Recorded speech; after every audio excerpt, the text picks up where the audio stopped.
ہمارا رویہ، ہم اللہ کے احکامات ہماری جان سے متعلق بھی ہے کہ ہم ہمارے جسم کے ساتھ، ہم ہماری جان کے ساتھ اللہ کے احکامات کو پیش نظر رکھیں۔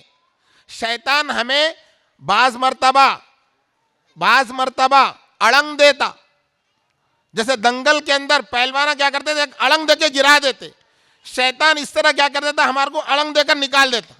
وہ کیا ہے کہ بعض مرتبہ آدمی یہ بولتا ہے کہ بھئی مرنا ہی چاہیے نا جی، ایک دن مرنا ہی چاہیے نا، کیا صحت بولتے، مرنا ہی چاہیے، مٹی میں ملنا ہے، کہ آج اپنی باڈی کی حفاظت کرتے، ایسا بلکہ کیا کرتا اپنے جسم کے متعلق ایزی لے لیتا اپنی صحت کو۔ اسلام میں اس کی اجازت نہیں ہے۔ بعض لوگ شوق کے اندر یا لذت کے اندر، لذت کو پانے کے لیے کیا کرتے ہیں، مزہ، ٹیسٹ، ایسی چیزیں کھاتے ہیں، ایسی چیزیں اپنی خوراک کا حصہ بناتے ہیں جو یقینی طور پر نقصان دہ ہوتی ہیں۔ مفتی صاحب نے اس کی طرف توجہ دلائی آپ کو کہ بھئی آج ہم کیا ہے، ٹیسٹ کے لیے گٹکا کھاتے ہیں۔ بہت سے نوجوان بولتے ہیں کہ بھئی گٹکا کھائے بغیر کام نہیں ہوتا، بولتے ارے کیسا یہ بات تم کہہ رہے ہیں، ایک چیز اللہ نے ایک چیز کو تمہارے لیے ناجائز کیا اور تم بول رہے ہیں کہ اس کے کھائے بغیر میں رہ نہیں سکتا۔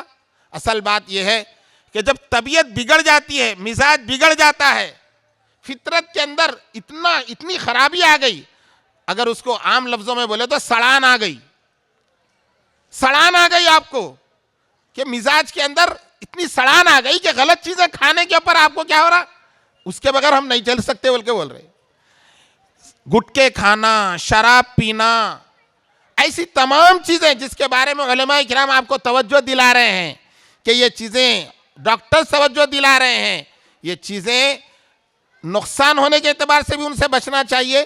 اور اللہ کا قانون ہے، اللہ نے دین اور شریعت کے 3 حصے بنائے ہیں، اس میں پہلا حصہ یہ ہے کہ اللہ کے احکامات جو ہماری جان سے متعلق ہے، ہمارے اعضاء سے متعلق ہے، اس کو پیش نظر رکھنا، اس کا خیال رکھنا، اس سے واقفیت حاصل کرنا اور اس کے اوپر عمل کرنا۔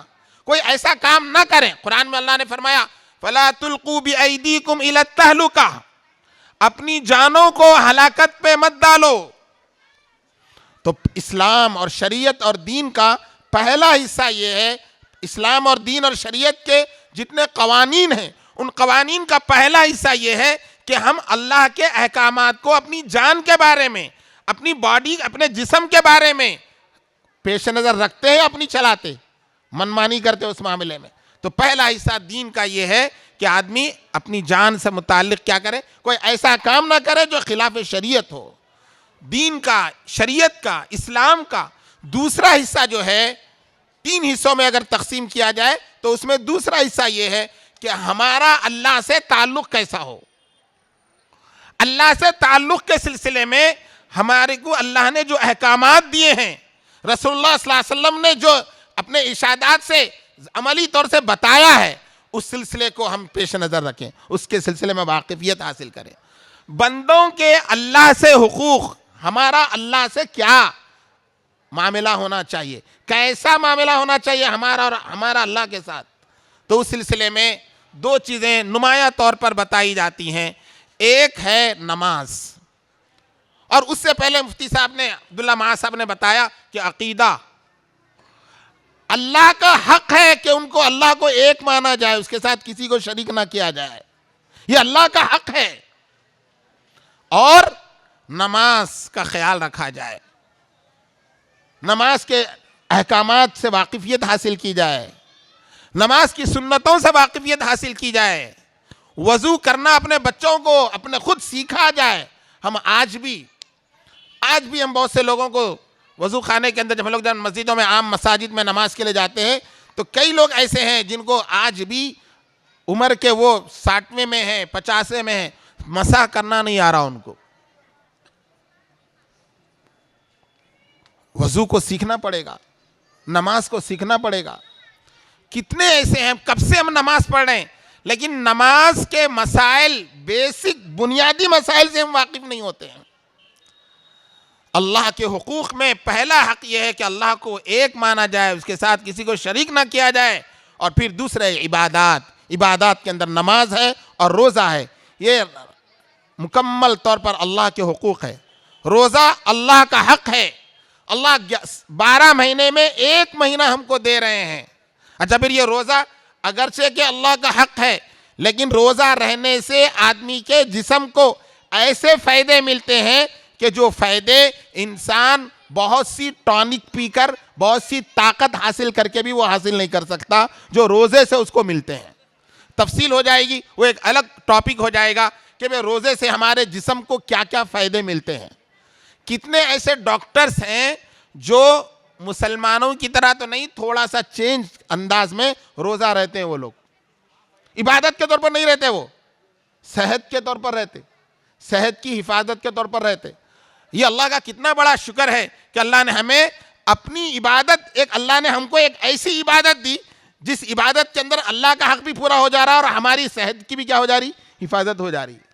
عام انداز میں بولتے ہیں کہ انسان 11 مہینے جو کھاتا ہے تو اس کے جسم کے اندر ایسی چربی جمع ہو جاتی ہیں، ایسا کولیسٹرول جمع ہو جاتا ہے، جو کولیسٹرول اس کے ہارٹ کے لیے بے انتہا نقصان دہ ہوتا ہے۔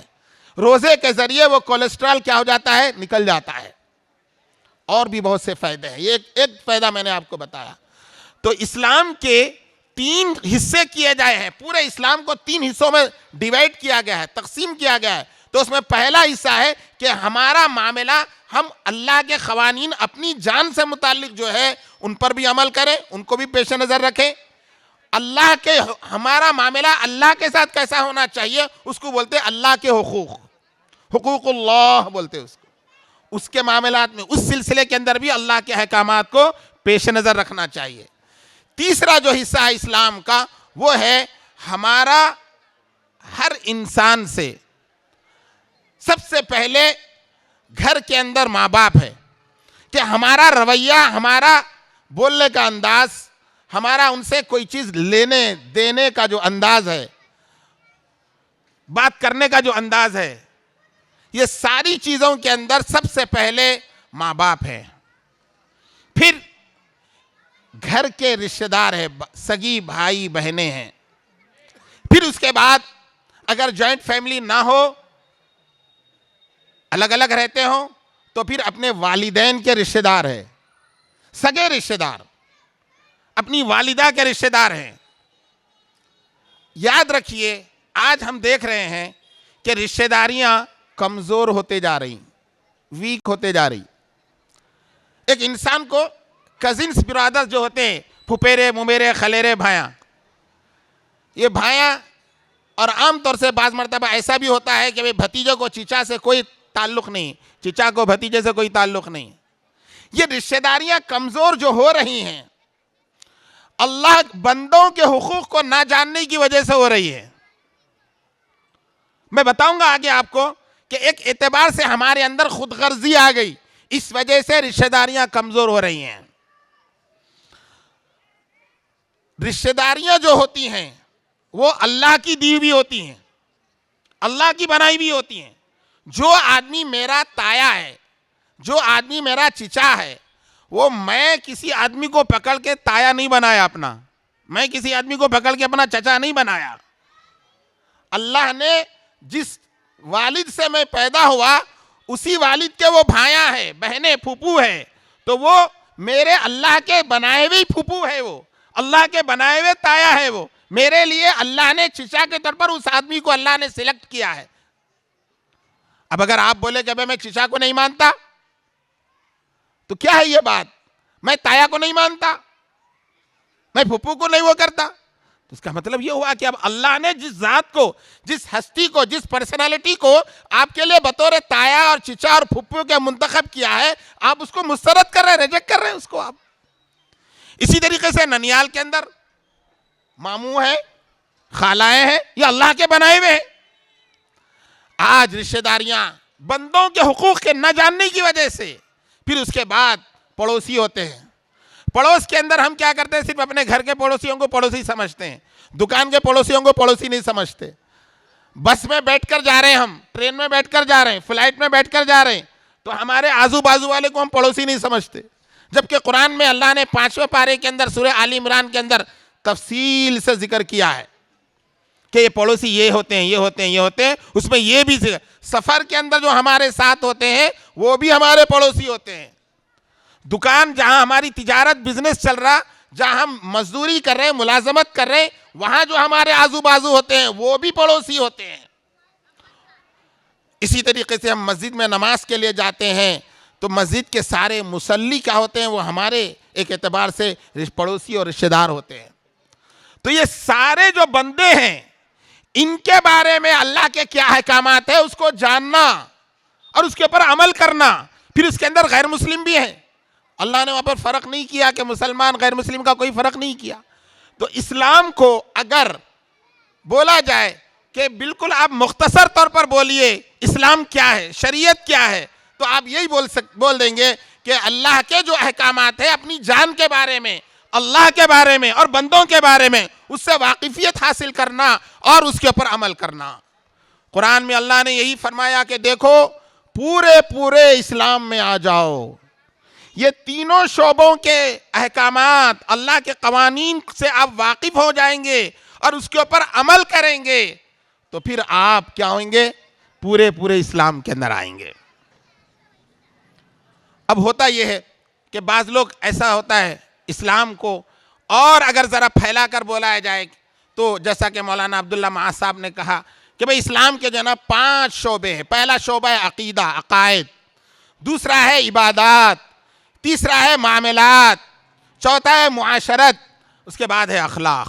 اس کو عام انداز میں سمجھنے کے لیے آپ یوں سمجھ لیجئے، ایک بچہ 10ویں جماعت کا امتحان دیتا ہے. اگر اس کو عام طور سے 6 یا 7 اس کے سبجیکٹ ہوتے ہیں، 6 یا 7 اس کے سبجیکٹ ہوتے ہیں. یوں سمجھ لیجئے اسلام کے یہ 6 سبجیکٹ ہیں، عقائد، عبادات، معاملات، معاشرت، اخلاق. یہ 5 سبجیکٹ ہے سمجھ لیجئے اسلام کے. کوئی آدمی حقیقی مسلمان ہو، مکمل مسلمان ہو، تو اس کو ان 5 سبجیکٹ کے بارے میں اسے کم سے کم پاسنگ مارکس میں واقفیت ہونا، اس کے پاس پاسنگ لیول کی واقفیت ہونا اس کو، تو وہ مسلمان ہے حقیقی. یوں سمجھ لیجئے مثال کے طور پر ایک بچہ ہے 10ویں جماعت کا امتحان دے رہا ہے.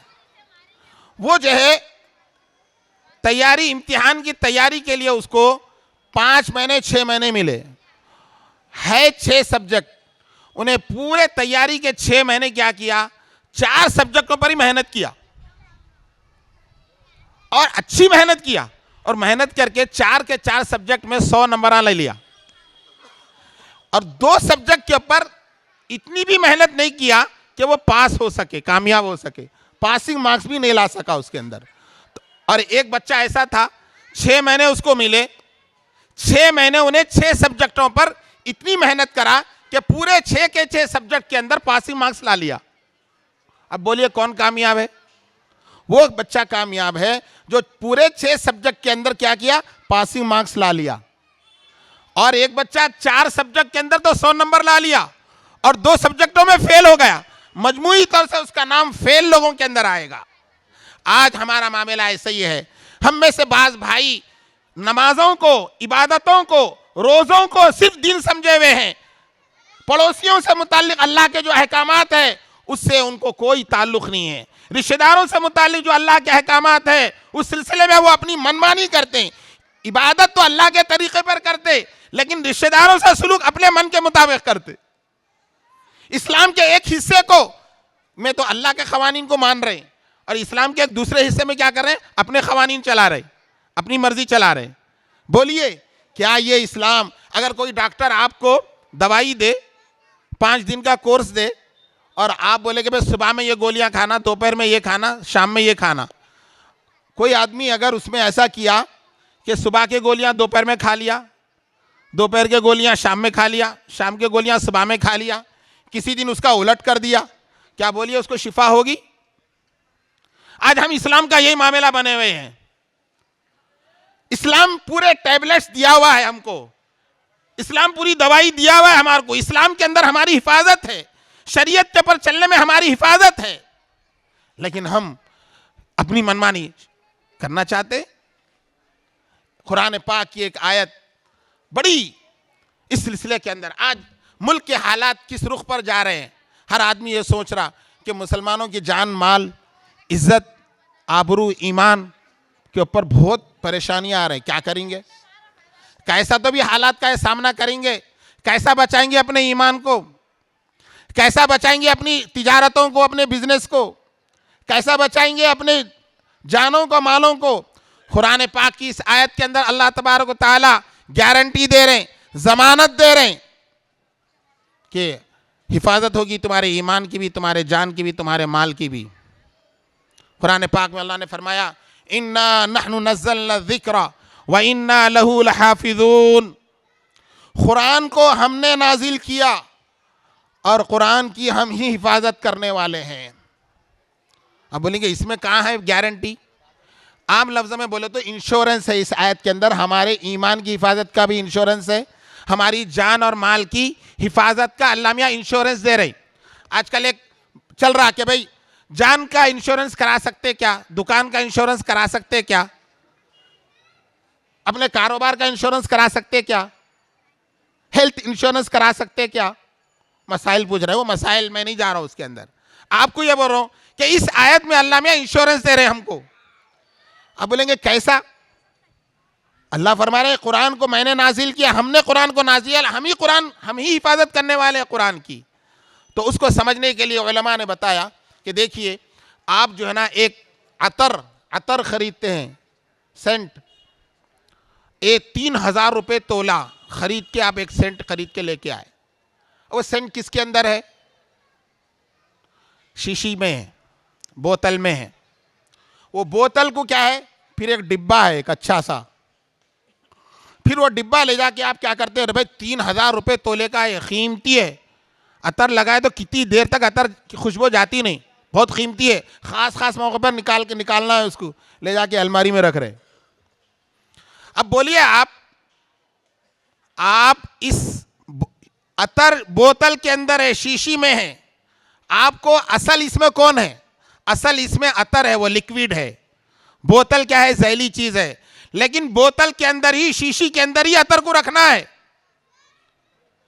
لیکویڈ کو آپ یا تو کوئی پاکٹ میں رکھیں گے، کوئی شیشی میں رکھیں گے، رکھنا تو شیشی کے اندر ہے، لیکن اصل کیا ہے؟ اس کے اندر عطر ہے۔ آپ حفاظت کر رہے عطر کی، لیکن عطر چونکہ شیشی میں ہے تو شیشی کی بھی حفاظت ہو رہی، عطر چونکہ پاکٹ میں ہے تو اس پاکٹ کی بھی حفاظت ہو رہی، عطر چونکہ لیکویڈ کو عزت دے رہے ہیں آپ، لیکن اس کے ساتھ ساتھ کیا ہو رہی؟ وہ پاکٹ کو، وہ شیشی کو بھی عزت مل جا رہی۔ کیوں؟ کہ وہ برتن بن گئے، شیشی پاکٹ کیا ہو گئی؟ برتن بن گئی اس لیکویڈ کا۔ آج اللہ فرما رہے ہیں قرآن کا دوسرا نام شریعت ہے، قرآن کا دوسرا نام دین ہے، قرآن کا دوسرا نام اسلام ہے۔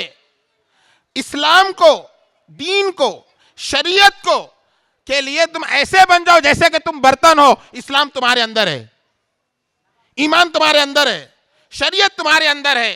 عام لفظوں میں اگر بولا جائے تو تمہاری باتوں میں اسلام ہو، تمہارے رویوں میں اسلام ہو، تمہاری گفتگو کے اندر، تمہارے معاملات کے اندر ایمان ہو، تمہارے رویوں کے اندر ماں باپ سے، رشتہ داروں سے، سارے بندوں سے تمہارے تعلقات کے اندر شریعت ہو، تو اللہ تو فرما رہے میں قرآن کی حفاظت کر رہا ہوں، قرآن ہی چونکہ شریعت ہے، قرآن ہی چونکہ دین ہے، تو اللہ فرما رہے میں دین کی حفاظت کر رہا ہوں، اور وہ دین ہماری جان کے اندر آ گیا، ہمارے اعمال میں آ گیا، ہماری گفتگو میں آ گیا، ہمارے رویوں میں آ گیا، تو اللہ تو حفاظت کر رہے ہیں دین کی، لیکن چونکہ ہم اس کے برتن بن گئے تو اللہ میاں ہماری بھی کیا کریں گے؟ حفاظت فرما دیں گے۔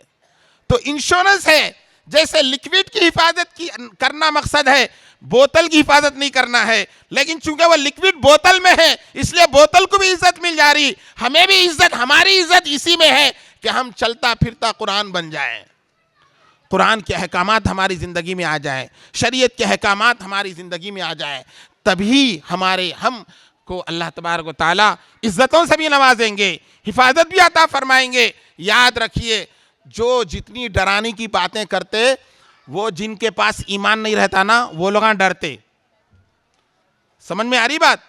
الحمدللہ چونکہ آج ہم ابھی پورے دین میں نہیں چل رہے، ہم لوگ پورے دین پر نہیں ہے ہمارا. جیسے میں بولا کہ ڈاکٹر کا نسخہ دیا ہوا ہے، صبح کے گولیاں شام میں کھا لے رہے، شام کے گولیاں صبح میں کھا لے رہے، الٹ پلٹ کر کے کھا رہے ہم. دین کو اگر حقیقی معنی میں اگر ہم اختیار کر لیں گے تو یاد رکھیے ہمارا گھور کر دیکھنا کافی ہو جائے گا. ہمارا گھور کر دیکھنا کافی ہو جائے گا. صحیح اسلام ہماری زندگی میں آ جائے گا تو قرآن میں اللہ فرما رہے ہیں ہمارے 10 100 پر بھاری ہو جائیں گے، ہمارے 20 200 پر بھاری ہو جائیں گے. پورا دین، پورا اسلام ہماری زندگی میں آیا ہے. آج بڑی افسوس کے ساتھ یہ کہنا پڑتا ہے کہ ہم ایسا لگتا ہے کہ ہم سیزنی مسلمان ہیں، سیزن کے مسلمان ہیں. جمعہ میں مسجد بھر جاتی، فجر میں نہیں بھرتی. عید میں جو مجمع رہتا ہے وہ عام نمازوں میں نہیں ہوتا. رمضان کے اندر جو کیفیت ہوتی وہ عام دنوں میں نہیں ہوتی. کیوں ہوتا ہے ایسا؟ اسی سے معلوم ہو رہا کہ ہم اسلام کے اندر کیا کریں، حصے بکھرے کر لیے. بعض لوگ یہ بولتے سب نمازاں ہوتے مول صاحب، فجر کی نہیں ہو سکتی بول کے بولتے. تو انہوں کیا کرے، ایک الگ اسلام بنا لیا انہوں کہ جس کے اندر فجر کی چھٹی کر لیے. بعض لوگ ذہن یہ بنائے ہوئے ہے کہ کیا ہے معلوم، آپشن ہے بھائی، آپشنل ہے یہ چیز. نماز کیا ہے؟ آپشنل ہے بھائی، ٹائم ملے تو پڑھ لینا. انہوں کیا سمجھ رہے ہیں معلوم ذہن میں؟ یہ ریٹائرڈ لوگوں کا کام ہے، جو زیادہ جن کو کاروباری مصروفیت نہیں ہے، جو فرصت میں ہے نا، ان کو پڑھنا ہے 5 وقت کی نماز. ارے میں تو بہت مصروف ہوں بھائی، اور میں اتنا اچھا کام کر رہا ہوں کہ اپنے بیوی بچوں کا پیٹ بھر رہا ہوں، میں نماز چھوڑو بھی تو چلتا. تو آدمی ایسا ہی ہو گیا، انہیں بندوں کے حقوق، بیوی بچوں کے حقوق تو ادا کر رہا کما کے، لیکن اللہ کے حقوق کو کیا کر دے رہا، بھول جا رہا. ایسا ہی ہو گیا کہ دوپہر کی گولی شام میں کھا لے رہا. تو میرے بھائیو، میں نے جو آیت آپ کے سامنے پڑھی قرآن پاک کی، اس آیت میں اللہ فرما رہے ہیں، اب یہ میری ساری بات کا خلاصہ یہ ہے کہ ہم نے خود دین کو کیا کر لیا، بول رہے نہیں ہم زبان سے، ہم میرے واسطے میں ایک الگ دین بنا لیا، بلکہ بول رہے نہیں ہم زبان سے، لیکن عمل ایسے ہی نظر آ رہا کہ سب لوگ اپنا اپنا ایک الگ دین بنائے ہوئے اور اس کے مطابق چل رہے. کیا کرنا، اب حل کیا ہے اس کا؟ سب سے پہلے یہ ہے کہ اسلام ایک مکمل دین ہے. جیسے ڈاکٹر کی مکمل خوراک کھانے سے شفا ہوگی، ایسے ہی مکمل اسلام کو اختیار کرنے، مکمل اسلام کو جاننے اور اس کو اپنی زندگی میں لانے سے ہم کو کیا ہوگی، شفا ہوگی، ہمارے مسائل کا حل ہوگا. اب بولیں گے کرنا کیا پھر، اب کرنا کیا؟ پورا اسلام ایک دم کیسا، پورا اسلام ہماری زندگی میں کیسا آنا؟ تو بتاتے علماء فرماتے ہیں، قرآن میں اللہ فرماتے ہیں کہ دیکھو 2 صفتوں کو اپنے اندر پیدا کرو، 2 کوالٹیز، 2 خوبیاں. بہت سی خوبیاں اسلام، لیکن 2 خوبیاں خاص طور سے اپنے اندر پیدا کرو. ایک خوبی کیا؟ ان تصبروا وتتقوا لا یضرکم کیدہم شیئا. صفت صبر اپنے اندر لانے کی کوشش کرو. تحمل، برداشت، صلح والا مزاج، کمپرمائزنگ والا مزاج، برداشت والی کیفیت، اشتعال سے دور رہنے کی کیفیت، یہ اپنے اندر لاؤ. صبر کی کیفیت لاؤ. صبر عام طور سے ہم کیا بولتے ہیں، کسی کا انتقال ہو گیا صبر کر لو بولتے ہیں. یاد رکھیے خالی صبر کا لفظ انتقال کے وقت ہی فٹ نہیں ہوتا. زندگی کے صبح فجر میں اٹھنے سے لے کے سونے تک ہر عمل کے اندر صبر کا مفہوم آتا. دکان پہ بیٹھے ہوئے ہم، اذان ہو گئی، اب نفس کیا کر رہا، دکان پہ بٹھانا چاہ رہا، شیطان دکان پہ بٹھانا چاہ رہا. صبر کے معنی رکنا. صبر کے معنی کیا ہے؟ رکنا، روک لینا اپنے آپ کو، روک لینا اپنے آپ کو. کس سے روک لینا؟ اللہ کی نافرمانی سے اپنے آپ کو کیا کر لینا، روک لینا. اللہ بلا رہے نماز کی طرف، نفس بلا رہا دکان میں. اب یہ نفس کو کیا کرنا، روکنا، اپنے آپ کو، اپنی من کو روکنا، اور روک کر کیا کرنا، نماز کی طرف اپنے آپ کو لے کے جانا. دکان پر بیٹھے ہوئے دیکھ رہے ہیں کہ ایک آدمی باہر سے آیا ہوا ہے، دوسرے اسٹیٹ کا دکھ رہا، اور ذرا حال حلیے سے ذرا اچھا مالداری دکھ رہا, اس کا موبائل دیکھو تو بہت قیمتی دکھ رہا, اس کو جو ہے جو چیز 200 روپے کی ہے اس کو 500 روپے بولے تو انہیں مسافر ہے, 200 کی چیز 500 بھی اگر اس کو بول کے دے دیے تو انہیں کیا کر لیتا, تھوڑا بہت کم کرایا تو 100 روپے کم کراتا ہوں گا. مارکیٹ میں وہ چیز 200 زیادہ سے زیادہ وہ لی جا سکتی تو 200 روپے لیے جا سکتے اس کے. کوئی آدمی زیادہ سے زیادہ پروفٹ کرے تو 200 میں جانا چاہیے وہ چیز. آپ اس کو کیا کریں, دیکھ لیے انہیں کیسا ہے, دیکھ لے کہ اس کو کیا کرے 500 روپے بولے, انہیں تھوڑا بہت کم کرایا تو 400 روپے میں. اب یہ اتنا زیادہ جو آپ منافع لیے ہیں, کیا سوچ کے لیے آپ یہ منافع؟ اب دل بول رہا بہترین شکار ہاتھ کو آیا ہوا ہے, شکار کر لو, نفس یہ بول رہا. لیکن نفس کو روکنا, اس موقع پر روک کر کیا کرنا, اللہ کے حکم کے مطابق کیا کرنا, اسے ڈیلنگ کرنا, معاملہ کرنا. 200 میں زیادہ سے زیادہ منافع 200 کے ساتھ ہو سکتا ہے, زیادہ سے زیادہ منافع 200 ہو رہا, 200 لے لیں گے, 200 میں دے دیں گے اس کو. یہ ہے معاملات کے اندر. معاشرت کے اندر روزانہ ہمارا ماں باپ سے, بھائیوں سے, بچوں سے, اولاد سے, بیوی سے معاملات ہوتے رہتے. بیوی کا ہمارا رشتہ جو ہوتا ہے اگریمنٹ کا ہوتا ہے رشتہ. بیوی کو ہم خرید نہیں لیتے, بیوی ہماری نوکرانی نہیں ہوتی, ہماری باندھی نہیں ہوتی. وہ اس سے ہمارا اگریمنٹ ہوا. کیا اگریمنٹ ہوا اس سے؟ کہ میں اپنے آپ کو تمہارے حوالے کرتی ہوں, تمہارے لیے ہمیشہ اویلیبل رہتی ہوں, دستیاب رہتی ہوں. اس کے بدلے میں تم کیا کرنا, میرے کو کھانا دینا, کپڑا دینا, مکان دینا, عزت دینا, حفاظت دینا, سیفٹی دینا.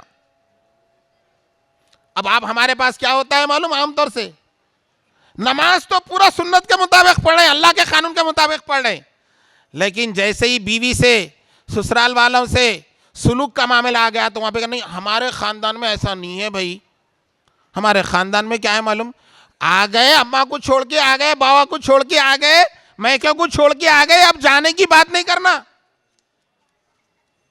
بیوی رو رہی اپنے ماں باپ کو یاد کر کے, لیکن آپ کا دل پسج رہا نہیں. بعض لوگ بولتے ہیں ہمارے خاندان میں نہیں ہے بھائی ایسا کرنا, 4 مہینے 5 مہینے ماں باپ کی صورت دیکھنے نہیں دیتے. بابا کو ملنا ہے تو آ کے مل لو, بولو تمہارے. بیویوں سے, اولادوں سے سلوک کا معاملہ آ گیا تو ہم ایک اپنا الگ قانون لا رہے ہیں, اپنی ایک الگ شریعت لا رہے ہیں. یاد رکھیے اس سے ہوگا کیا کہ وہ آپ کسی مجبوری کی وجہ سے تو وہ آپ کی بیوی بنی رہے گی, لیکن اس کا دل آپ سے کیا رہے گا, اٹیچ, لگا ہوا نہیں ہوگا. اور اس کے دل سے جو آہیں نکلے گی, جو بول نہیں سکے گی وہ, لیکن اس کا دل جو دکھے گا اس کے اوپر اللہ کا معاملہ ہوگا آپ کے ساتھ. کمزوروں, مجبوروں, حالات کے مارے لوگوں کی حالات سے ناجائز فائدہ اٹھائیں گے تو اللہ تبارک و تعالیٰ دیکھ رہے ہیں. اللہ تبارک و تعالیٰ بندوں کے ساتھ معاملہ, اللہ بندوں کی صورتوں کو نہیں دیکھتے, دلوں کی کیفیتوں کو دیکھتے ہیں. بعض مرتبہ آدمی ایسا ظلم کرتا ہے, وہ ظلم پکڑ میں نہیں آتا, وہ ظلم پکڑ میں نہیں آتا. اسی لیے نکاح کے موقع پر جب ہوتا ہے تو اللہ میاں 3 بار 5 مرتبہ بولے تقوی. 2 چیزیں میں نے بتائی کہ بھئی پورے دین اسلام کی خوبیوں کو اپنے اندر لانا ہے تو پہلی خوبی اپنے اندر لاؤ صبر, دوسری خوبی کیا ہے, تقوی. تقوی اپنے اندر لاؤ. تقوی کس کو بولتے ہیں؟ تقوی کے 2 حصے ہیں. تقوی کے 2 حصے, 2 کے اندر پہلا زیادہ اہم ہے دوسرے سے. پہلا یہ ہے تقوی کا حصہ, میں کسی کی حق تلفی نہ کروں, اپنی جان کی بھی حق, میرے جسم کی بھی حق تلفی میں نہ کروں, یہ بھی گناہ کبیرہ ہے. اسی طریقے سے اللہ کا حق ہے نماز, وہ اللہ کے حقوق میں بھی حق تلفی نہ ہو, بندوں کے حقوق میں بھی حق تلفی نہ ہو, میں کسی کا حق نہ ماروں. ہمارے استاد, ہم جب پڑھتے تھے مدرسے میں, بہت بزرگ ہستی تھی, ایسی اللہ والی ہستی تھی, ان کا نام تھا سید قادر معظم شہید رحمۃ اللہ علیہ. حیدرآباد کے اندر ایک زمانے میں فسادات ہوئے تھے, تو اس کے اندر ہوتا یہ تھا کہ جو نا نقاب لگا لیتے تھے کالا اور بس چاقو گھوپ دیتے تھے. ایسی اس طرح کا فساد تھا. وہ ایک مسجد میں وہ حافظ قرآن نہیں تھے, وہ حافظ قرآن نہیں تھے, وہ کوئی بہت بڑے مقرر, بہت بڑے شہر کے مشہور عالم دین ایسا نہیں تھے وہ. بہرحال جب ان کو 27 سال ایک مسجد میں وہ امامت کیے, ناغہ نہیں ہوا اس میں. مدرسے میں تقریباً 25 سال خدمت کیے, ناغہ نہیں ہوا اس میں. جب ان کو شہید کیا گیا, خون فوارے کے ساتھ نکلنے لگا جسم سے. جو لوگ ان کو پکڑے, کئی مہینوں تک ان کے ہاتھوں میں خوشبو آتے رہی.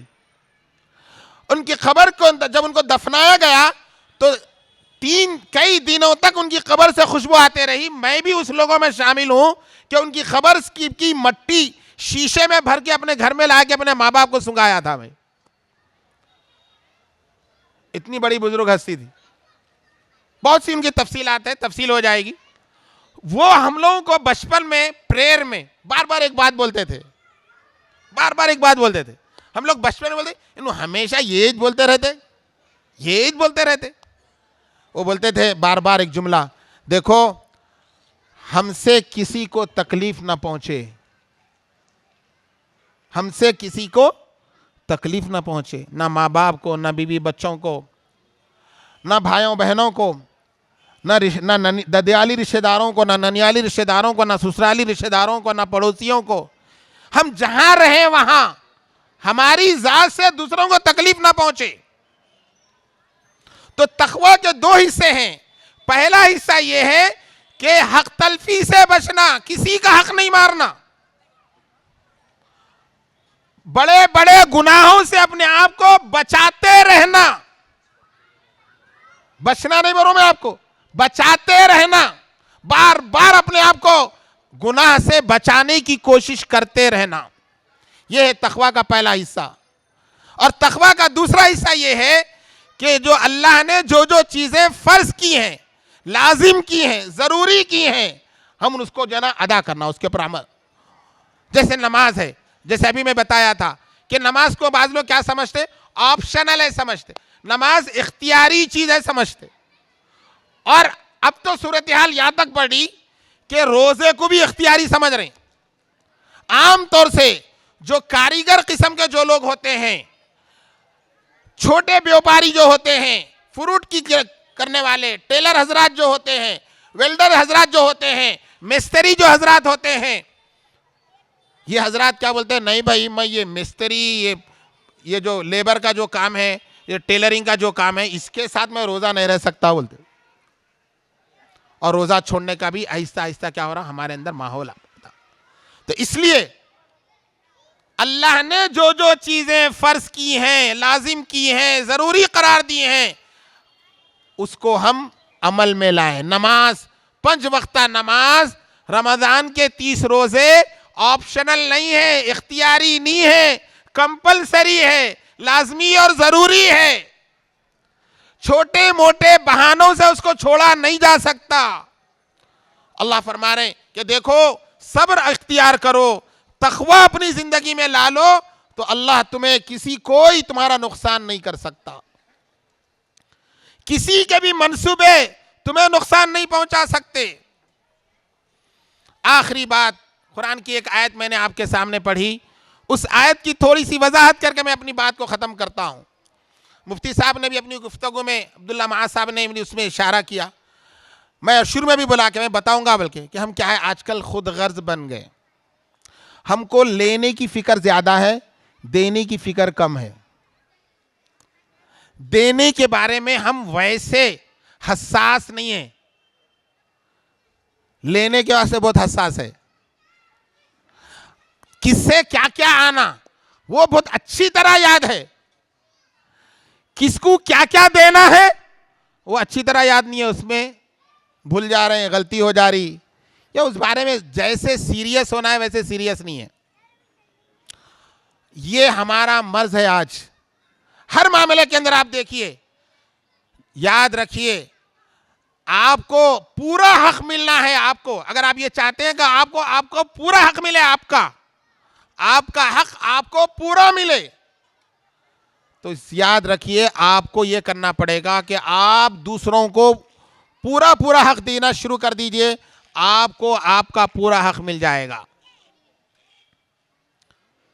آپ کو آپ کا پورا حق مل جائے گا. ہم ہوتا یہ ہے, ہم کیا چاہتے ہیں, پہلے میرے کو سامنے والے سے جو آنا ہے وہ آ جائے میرے کو, میں اس کو کیا دینا ہوں وہ قطع نظر ہو, دیکھیں گے سوچیں گے بعد میں کتنا دینا, نہیں دینا, دینا یا میں نہیں دینا, وہ بعد میں, نہیں انہیں میرے کو پہلے دے دینا جو چیز میرے کو دینا ہے. یہ ہمارا معاملہ ہے. رشتہ داریوں میں ہم کیا کرتے, ایک رشتہ دار کے بعد انہیں نہیں آ رہا ہمارے گھر کو, انہیں نہیں بلایا شادی میں میرے کو. ارے بھائی آپ دین کے اوپر عمل, رشتہ داروں سے متعلق جو اللہ کے احکامات ہے اس کے بارے میں انہیں کرا تو آپ کرو بول کے ہے کیا اسلام میں؟ اسلام میں یہ ہے کہ بھائی وہ کرے یا نہ کرے. بھائی جیسے عام حقوق بتائے گئے ہیں کہ بھئی بیمار ہو جائے تو مزاج پرسی کرو, اگر وہ دعوت دے اور اس دعوت کے اندر کوئی ناجائز کام نہیں ہو رہا اور اس میں شریک ہو سکتے ہیں, ضرور شریک ہو, یہ مسلمان کا حق ہے. تو جو حقوق ہیں رشتہ داروں کے وہ دے یا نہ دے, آپ دینے والے بن جاؤ پہلے, دیکھو پھر کیا ہوتا ہے.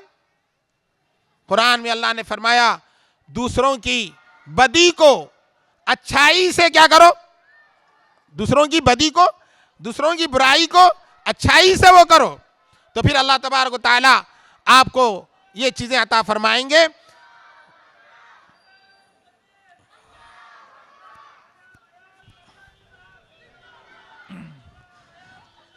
آج کے مقرر قصی مفسر قرآن حضرت مولانا غیاث احمد رشادی, مرکزی صدر صفا بیت المال و ممبر و محراب فاؤنڈیشن انڈیا تشریف لا چکے ہیں. آئے وہ ہماری محفل میں, کبھی ہم آپ کو اور کبھی ہم اپنی محفل کو دیکھتے ہیں. صدر محترم تشریف لائے. میں اپنی بات کو ہمارے صدر محترم مولانا غیاث احمد رشادی صاحب تشریف لا رہے ہیں, ہم سب ان کا استقبال کرتے ہیں.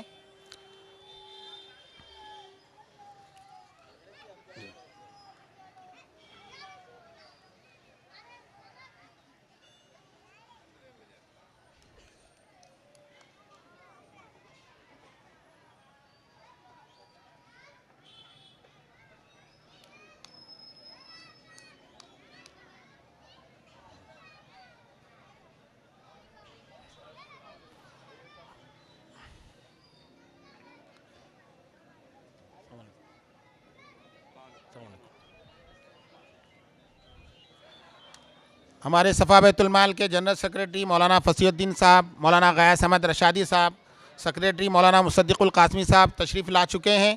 آپ کو ان کے قیمتی گراں قدر نصیحتیں سننا ہے. میں 2 منٹ کے اندر اپنی بات کو ختم کرتا ہوں.